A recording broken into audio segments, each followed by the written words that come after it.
IDSN está contigo, un podcast para hablar de la salud en Nariño. Bienvenidos a un episodio más del podcast IDSN está contigo.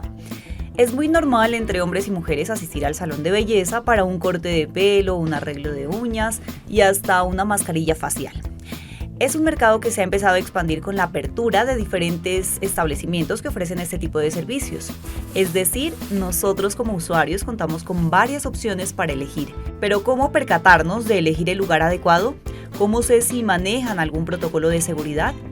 Si bien es cierto, en estos sitios se realizan procedimientos no invasivos, están supeditados a cumplir con estándares de higiene, desinfección y esterilización, entre otros, para evitar afectaciones a la salud pública.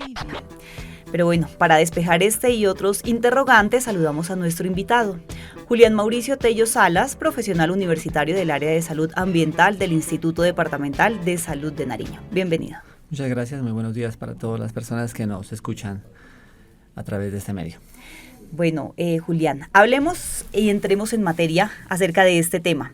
Todos en algún momento hemos asistido a un salón de belleza o spa. ¿Qué aspectos se debería tener en cuenta antes de utilizar estos servicios?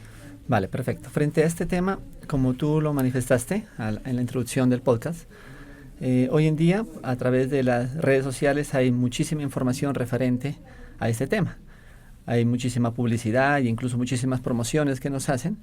Entonces, frente a esta pregunta que tú me haces, para mí una de las cosas más importantes es no dejarnos llevar solamente por el factor económico, sino más bien darnos como la tarea de empezar a investigar un poquito más sobre los establecimientos a los que yo voy a acudir, porque no se trata solamente de pensar en verme mejor o de embellecerme, que también se trata de que a futuro ese aspecto físico no me conlleve a otra situación de salud por no haber tenido, digamos, la información necesaria. ¿Yo qué les podría recomendar frente a ese tema? Primero que todo, que no busquen sitios clandestinos o que no tenga al menos un letrero que diga centro de estética o spa o de pronto clínica, ya dependiendo del procedimiento que se vayan a realizar. Entonces, es bien importante eso, tener en cuenta cuál va a ser el procedimiento que se va a realizar y que sean establecimientos legalmente constituidos. Y si son procedimientos no invasivos, entonces que sean establecimientos que cuentan pues con su respectiva Cámara de Comercio, que cuentan con concepto sanitario favorable. Hay una norma que es la resolución 2263 de 2004 donde ahí describe cuáles son los requisitos para la apertura y funcionamiento de estos centros de estética y similares. Y de hecho nosotros aquí en el instituto emitimos una circular en el año 2023, que es la circular 249, donde ahí nosotros damos los requisitos para que se puedan esos establecimientos aperturar. Con respecto pues a este tema que hemos manejado, quisiera preguntarle a usted, Julián, acerca de qué tipo de personas son las que están al frente de estos lugares. Es decir, con qué formación deben contar para operar un centro estético o un spa y que obviamente el usuario se sienta mucho más seguro. Nosotros en esta área vigilamos los establecimientos donde realizan procedimientos no invasivos, que son los que tú manifestaste al inicio, que son los salones de belleza, los spas o los centros de estética.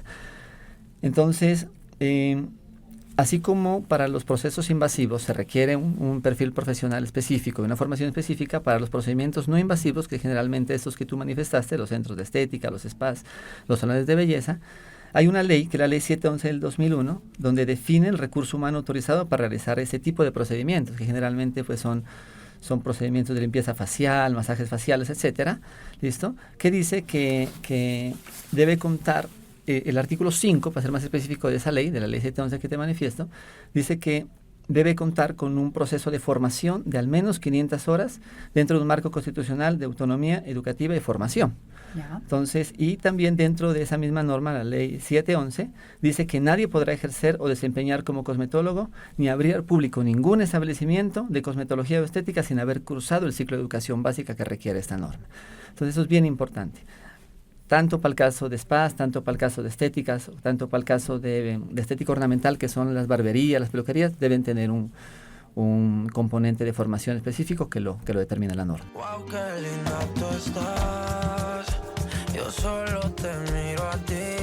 Bueno, yo creo que ahí vamos dando claridad también al tema, ¿cierto? Porque ya hay muchos lugares que se están abriendo al público, el tipo de barberías, de peluquerías, y entonces esas dudas precisamente son las que queremos despejar en nuestros oyentes. Y otra de los interrogantes que tal vez se nos presentan es acerca de ese tipo de procedimientos que se pueden realizar en estos lugares, en los centros de belleza, en los centros de estética, en los spa. ¿Cuáles sí se pueden realizar que digamos el usuario puede estar seguro haciéndose ese tipo de procedimientos?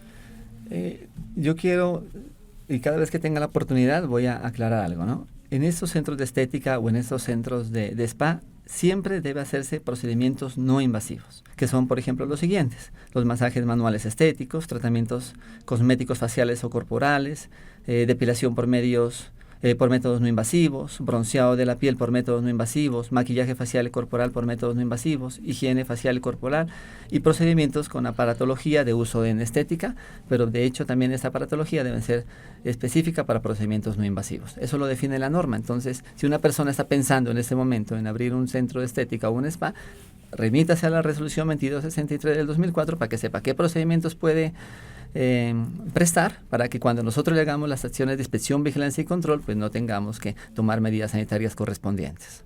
Y hablando precisamente de esas medidas sanitarias, de los procedimientos de bioseguridad que deben llevar a cabo estos establecimientos, quiero que usted, Julián, nos comente un poco acerca de esas prácticas, de esos procesos de limpieza y desinfección que se deben realizar en estos lugares. ¿Cuáles son?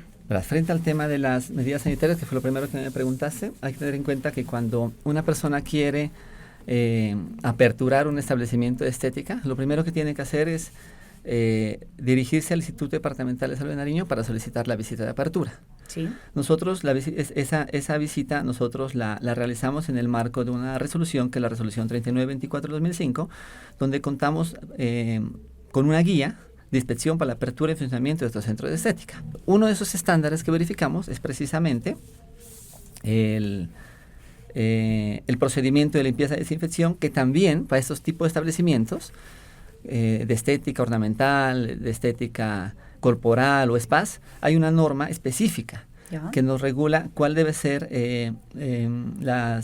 o más bien cuál es el manual de bioseguridad que se debe aplicar para que se pueda desarrollar ese tipo de actividades. Dentro de ese manual de bioseguridad es importante tener en cuenta que yo quiero hablar algo que de pronto debía haberlo dicho al inicio de la charla, que es el tema de categoría de los municipios. Cuando ese establecimiento está en la ciudad de Pasto, en el municipio de Pasto, el encargado, por competencia y por categoría, hay una norma que la ley 715/2001 dice que los municipios de categoría 1, 2 y 3 los vigila la Secretaría de Salud. Entonces, para el caso de Pasto, esos establecimientos y estos manuales de bioseguridad los va a vigilar el municipio de Pasto. Pero para el resto de municipios del departamento, que son los municipios de categoría 4, 5 y 6, los vigilamos nosotros. Entonces, el Instituto de Salud. Entonces nosotros ahí vamos y verificamos, en base a esta guía, verificamos si cumple, los aperturamos y retomando ya o aterrizando ya lo que tú me preguntaste, ahí verificamos entre muchas otras cosas o entre muchos otros componentes, verificamos el componente de bioseguridad. Venga, una preguntita ahí cortica. ¿Por qué se hace, digamos, esta excepción con los municipios pues diferentes a la ciudad de Pasto, al municipio de Pasto? Eso es por categoría, así lo dice la norma. Ya. La ley 715/2001 habla de quién es el competente a realizar las acciones de inspección, vigilancia y control de acuerdo a la categoría del municipio. Entonces, municipios categoría 1, 2 y 3, el competente son las Secretarías de Salud Municipal, las alcaldías. Y municipios categoría cuarta, quinta y sexta, el competente es el Instituto Departamental de Salud de Nariño. ¿Cuál es el propósito del manual de ofrecer, de este manual de bioseguridad? Es ofrecer lineamientos y recomendaciones y fundamentos con el fin de que los establecimientos tengan adecuadas prácticas de asepsia. ¿Listo? Esta norma, esta resolución que yo te nombré, la 2827, separa, separa, se puede decir en dos grupos, las prácticas de bioseguridad. En un grupo, todo lo que tiene que ver con cosmética ornamental, que son los cortes de cabello, que son los rasurados, las barbas, por ejemplo, todo eso que se hacen las chicas, las iluminaciones en el cabello, tintes, manicures, pedicures, todo eso es el tema de cosmética ornamental. Y el otro tema que diferencia este manual de bioseguridad es el tema de cosmética corporal, que ya ahí entran todo el tema de higiene y tonificación de piel, tratamientos cosméticos como complemento a procesos dermatológicos, depilaciones, maquillajes decorativos faciales y corporales, tratamientos para tonificar y afirmar la piel, ¿listo? Pero siempre procedimientos que sean no invasivos, ¿listo? ¿Qué es importante tener en cuenta dentro del manual de bioseguridad en esos establecimientos? Que las áreas de trabajo deben disponer siempre de forma que los equipos nuevos o limpios no estén en contacto con los equipos que ya se utilizaron para que no haya contaminación cruzada. ¿Listo? Entonces, por eso es bien importante el orden que ellos tengan dentro de su establecimiento. También es preciso desinfectar toda la superficie de trabajo entre uno y otro cliente.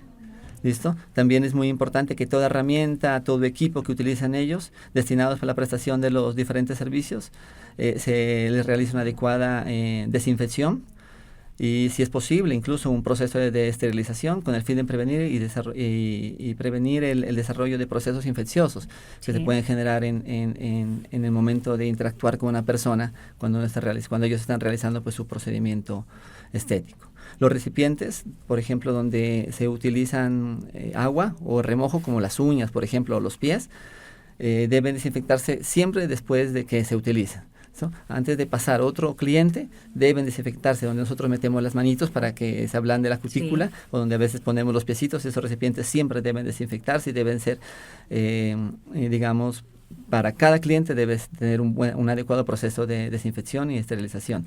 Venga, me acuerdo, digamos, en la época de pandemia, cuando decían hay que desinfectarse para evitar precisamente eso, la propagación del virus. En ese tiempo se empezó a utilizar mucho el alcohol. ¿Es suficiente solo con alcohol o hacerlo con otro tipo de materiales? Se puede utilizar alcohol, se puede utilizar hipoclorito, se puede utilizar amonios, incluso hay establecimientos que por ejemplo, la máquina se puede dañar con esos químicos. Sí. Entonces ellos utilizan, por ejemplo, la esterilización con vapor o con agua caliente. Entonces hay muchos procedimientos que la misma resolución que yo te nombré de bioseguridad, que es la resolución 2827, te lo permite. Entonces estas personas que ya hoy me están escuchando y dicen, bueno, yo tengo un centro de estética, entonces me remito a esa resolución y empiezo a seguir todas las guías. La forma, digamos, más eficaz para prevenir una infección cruzada, una contaminación cruzada, es el lavado de manos. Y por eso lo que tú dijiste, en la pandemia siempre se insistía en el lavado de las manos. Ese lavado de las manos debe hacerse antes de iniciar las labores, antes y después de realizar procedimientos. Por ejemplo, cuando vamos a hacer procedimientos, por ejemplo, de manicure o pedicure, que pueden haber cortecitos en la piel. Entonces es bien importante de que ese lavado de manos de la persona que va a realizar el procedimiento sea adecuado antes y después del procedimiento. Después de estar en contacto con secreciones y líquidos, por ejemplo, a veces uno va a hacer un corte de cabello, uno no, pues la persona que va a hacer el corte hace un corte de cabello y de pronto yo estoy con una gripita, entonces estoy cerca de secreciones, entonces por eso es bien importante de el lavado de las manos, e incluso dentro de este digamos proceso de bioseguridad hay que tener en cuenta también que hay que aplicar unos elementos de protección personal también que son importantes para el desarrollo de estas actividades. Julián, entonces podemos concluir en que al no adoptar estos protocolos de bioseguridad en los centros de estética, spa, en los salones de belleza, la gente está expuesta a algún tipo de enfermedad o infección. Claro que sí. Precisamente el propósito de aplicar este manual de bioseguridad en los establecimientos es evitar la transmisión de enfermedades. Si nosotros no hacemos un adecuado manejo de los elementos de protección personal, no hacemos un adecuado proceso de limpieza y desinfección de los instrumentos, de las áreas, en fin, estamos expuestos a algunas enfermedades como por ejemplo la hepatitis B y C, que se puede transmitir por contacto con sangre infectada, o por ejemplo las infecciones bacterianas, que pueden ser leves hasta muy graves.